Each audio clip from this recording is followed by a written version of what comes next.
2021 সালের পর চীনের আবাসন খাতে বিক্রয় ও বিনিয়োগ কমে গেছে। অক্টোবর মাসে নতুন বাড়ির দাম এক বছরে সবচেয়ে বেশি হারে কমেছে। জাতীয় পরিসংখ্যান ব্যুরোর তথ্যে দেখা গেছে, চলতি বছরের প্রথম 10 মাসে রিয়েল এস্টেট বিনিয়োগ 14.7% কমেছে। অন্য স্থায়ী সম্পদে বিনিয়োগ সামান্য বেড়েছে।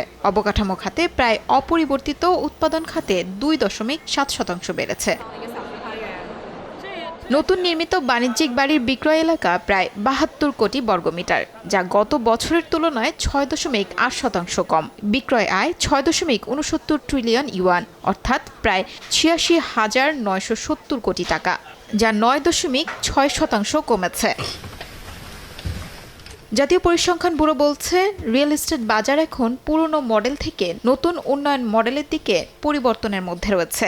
এই পরিবর্তন পুরোপুরি সম্পূর্ণ হতে সময় লাগবে, তাই কিছু সূচক ওঠানামা করতে পারে বলেও সতর্ক তাদের। রিয়েল এস্টেট খাত এখন পুরনো কাঠামো থেকে নতুন উন্নয়ন পদ্ধতির দিকে পরিবর্তনের মধ্য দিয়ে যাচ্ছে। এর রূপান্তর পুরোপুরি সম্পন্ন হতে সময় লাগবে এবং চলার পথে কিছু সূচক অস্থিরতা দেখা যেতে পারে। তাই এই পরিবর্তনগুলোকে সতর্কভাবে এবং বাস্তবসম্মত দৃষ্টিতে মূল্যায়ন করা প্রয়োজন।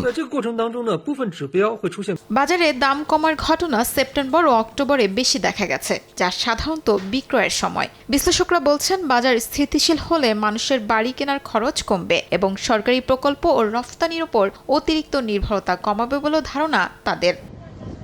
শিউলি রোসা, সময় সংবাদ।